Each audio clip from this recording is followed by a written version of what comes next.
শিক্ষা হয় না, সময় থেকে শিক্ষা পেল না। আমি তো ক্যামাক স্ট্রিটের এমপ্লয়ি নই। আজকে বুঝতে হবে যে ওর জন্য দলটা সর্বনাশ হয়েছে, সেটা যদি না বোঝে তাহলে আর কিছু করার নেই। আর ওর জন্য আজকে আমাদের চোর চোর চোর চোর চোর চোর শুনতে হচ্ছে।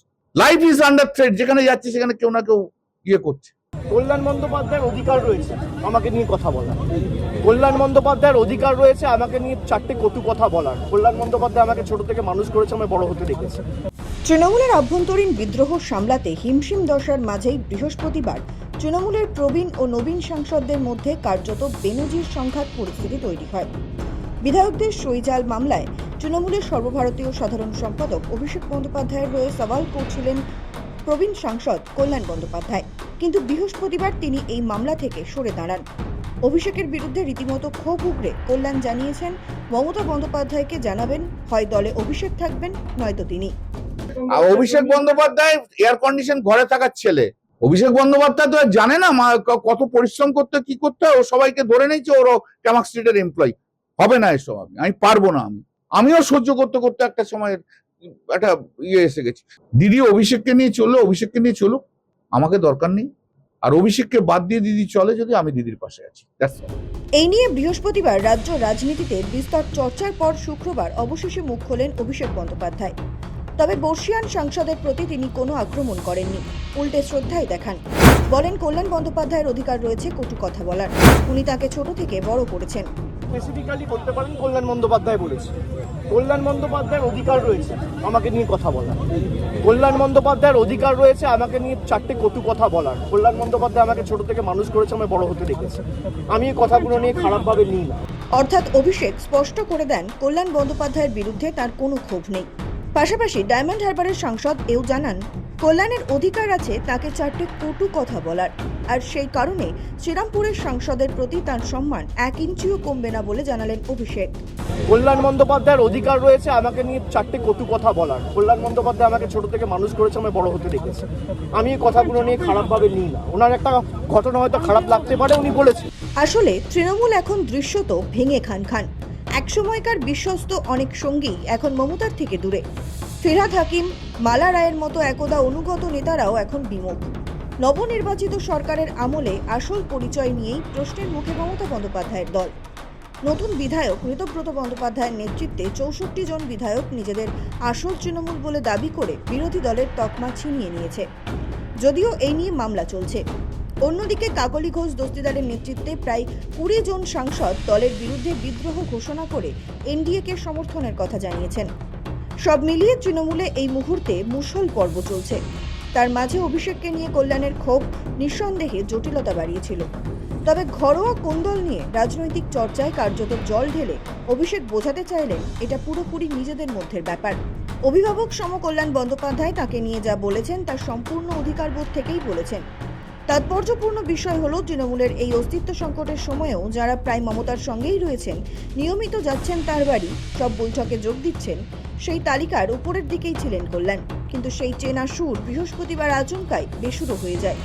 ডায়মন্ড হারবারের সাংসদের বিরুদ্ধে একরাশ ক্ষোভ উগরে দিয়েছিলেন শ্রীরামপুরের সাংসদ।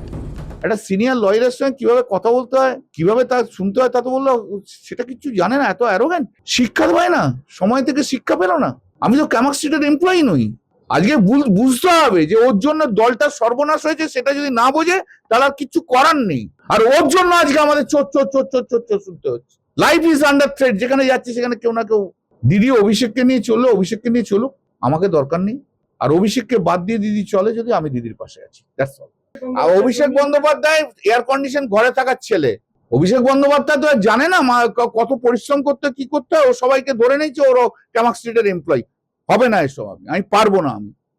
আমিও সহ্য করতে করতে একটা সময়ের একটা ইয়ে এসে গেছি। 2022-এ আমি এই কথা বলেছি, আপনাদের সবাইকার কাছে সেই ভিডিও আছে। নতুন করে আমি কিছু বলছি না। আজকে এই বিপদের দিনে দাঁড়িয়ে আমি দিদির পাশে আছি। তাকে পর্যন্ত কিভাবে রেসপেক্ট করতে হয় শেষ জানে না। মমতা দিদিও বেছে নিক, কি করবে? অভিষেককে নিয়ে থাকবে না আমার মতো যারা অভিষেকের প্রতি যারা ক্ষুব্ধ তাদের নিয়ে থাকবে? হয় অভিষেক না হয় কল্যাণ। দলে কাকে চান মমতাকে বেছে নিতে বলেন তিনি। সেই অবস্থায় মমতা কি পদক্ষেপ করেন সেই দিকে নজর ছিল রাজনৈতিক মহলে। শুরু হয় নতুন বিতর্ক। প্রশ্ন উঠেছে, এবার কি কল্যাণও হাত ছাড়বেন মমতার? নানা জল্পনা কল্পনার মধ্যে শুক্রবার তৃণমূলের 2 সাংসদের কণ্ঠে সমঝোতার আভাস মেলে। কল্যাণ বন্দ্যোপাধ্যায়ের অধিকার রয়েছে আমাকে নিয়ে 4টে কটু কথা বলার। কল্যাণ বন্দ্যোপাধ্যায় আমাকে ছোট থেকে মানুষ করেছে, আমি বড় হতে দেখেছি। আমি এই কথাগুলো নিয়ে খারাপভাবে নিই না। ওনার একটা ঘটনা হয়তো খারাপ লাগতে পারে, উনি বলেছেন, কিন্তু আমি আমার কোনো ব্যক্তিগত ক্রোধ বা আমার কোনো ব্যক্তিগত ক্ষোভ কল্যাণ বন্দ্যোপাধ্যায়ের বিরুদ্ধে নেই। আমি তাকে আগেও সম্মান করতাম, আগামী দিনেও। একেই বোধহয় বলে রাজনীতির অন্দরে চাণক্যের চাল। গত কয়েকদিন ধরে প্রবীণ বনাম নবীন দ্বন্দ্বে তৃণমূলের অন্দরে যে চরম বিবাদ তৈরি হয়েছিল, শুক্রবার সন্ধেয় একটি মাত্র চালে তার রাশ টেনে দেন অভিষেক বন্দ্যোপাধ্যায়। 24 ঘন্টার মধ্যে সিআইডির জোড়া তলব এবং দলের অন্দরে কল্যাণের লাগাতার তোপে যখন চরম কোণঠাসা দেখাচ্ছিল অভিষেককে, ঠিক তখনই বড়দের প্রতি শ্রদ্ধা জানানোর তাস খেলে কল্যাণের মতো বিক্ষুব্ধ প্রবীণকে ঠান্ডা করে দেন ডায়মন্ড হারবারের সাংসদ।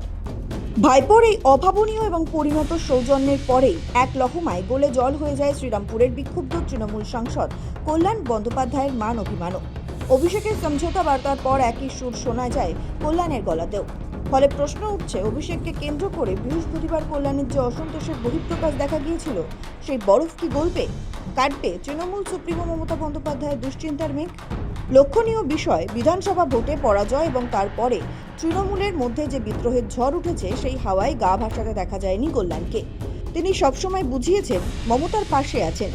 দলনেত্রীর ডাকা প্রায় সব বৈঠকে কল্যাণকে দেখা গিয়েছে, মমতার পাশে পাশে থেকেছেন। ধর্মতলায় মমতার ধর্ণা কর্মসূচিতে যেমন গিয়েছিলেন, তেমনই দলনেত্রীর নির্দেশে দিল্লিও গিয়েছেন। তৃণমূলের বিদ্রোহীদের বিরুদ্ধে প্রায়ই চাঁচাছোলা ভাষায় আক্রমণ করেছেন কল্যাণ। সইকাণ্ডে মমতার বাড়ি সংলগ্ন তৃণমূলের কেন্দ্রীয় কার্যালয়ে সিআইডির দল যাওয়ায় কুণাল ঘোষ, মদন মিত্রের মতো পৌঁছে গিয়েছিলেন কল্যাণও। এই সম্পর্ক একতরফা ছিল না। দলীয় কর্মসূচিতে গিয়ে আক্রান্ত হওয়ার খবর পেয়ে কল্যাণকে দেখতে তার বাড়িতে গিয়েছিলেন মমতা। কিন্তু বৃহস্পতিবার থেকে সেই ছবিটা পাল্টে যায়। মমতার চেনা বৃত্ত থেকে ছিটকে যান শ্রীরামপুরের সাংসদ। বৃহস্পতিবার শুক্রবার মমতার বৈঠকে গড়হাজির ছিলেন। অনেকের মনেই প্রশ্ন জাগতে শুরু করে, তবে এবার কি কল্যাণও বিদ্রোহী হলেন? যদিও শুক্রবার অভিষেক এবং কল্যাণের সমঝোতা বার্তা কিছুটা হলেও হয়তো স্বস্তি দিল মমতা বন্দ্যোপাধ্যায়কে। 24 চ্যানেলের রিপোর্ট, সময়, কলকাতা।